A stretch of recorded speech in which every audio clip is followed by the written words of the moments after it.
নমস্কার বন্ধুরা, আজকে আবারও একটি ভিডিও নিয়ে চলে এসেছি। আজকে আপনাদের দেখাবো আপনাদের যে এই যে মোবাইল আছে, এই মোবাইল আর এই ডাটা কেবলের সাহায্যে কিভাবে আপনারা কম্পিউটারে ইন্টারনেট শেয়ার করবেন সেটি আপনাদের দেখাবো।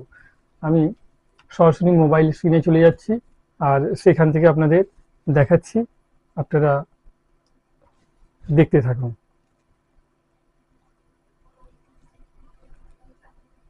ইন্টারনেট ইন্টারনেট শেয়ার করতে গেলে আপনাদের এই যে মোবাইল চার্জিং কেবলটি আছে, এটি কম্পিউটারের পিছনে আগে গুঁজবো।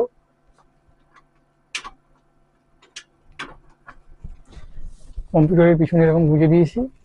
আর এই এই যে বি এটা বি টাইপ বা বি সি টাইপ যাই করতে থাকুক না কেন, আপনারা মোবাইলের পিছনে এরকম গুঁজে দেবেন, এখানে এরকম কানেক্ট হয়ে যাবে। এরপর আপনারা আপনাদের মোবাইলের যে সেটিং অপশন আছে সেই সেটিংয়ে যাবেন, গিয়ে একটুখানি সেটিংয়ে যাবেন। সেটিংয়ে গিয়ে দেখবেন লেখা আছে পোর্টেবল হটস্পট। পোর্টেবল হটস্পট টেপার পর একটু স্ক্রল করে উপরে তুলুন, দেখুন লেখা আছে ইউএসবি থিয়েটারিং। সেখানে আপনারা ক্লিক করে দেবেন, তাহলেই আপনাদের কম্পিউটারে ইন্টারনেট শেয়ার হয়ে যাবে।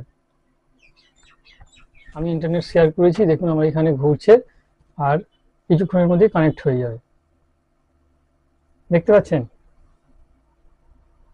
এই দেখুন ইন্টারনেট হয়ে গেছে। আমি প্রমাণস্বরূপ ক্রোম ব্রাউজার খুলে নিচ্ছি।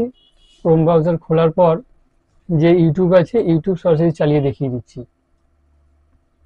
দেখতে পাচ্ছেন? ইউটিউব চলে গেল, ইউটিউব খুলে গেল।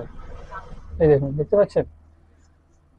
তো বন্ধুরা, এই ছোট্ট ইনফরমেশনের ভিডিওটি যদি ভালো লেগে থাকে তাহলে চ্যানেলটিকে অবশ্যই সাবস্ক্রাইব করবেন, সাথে বেল আইকন প্রেস করে রাখবেন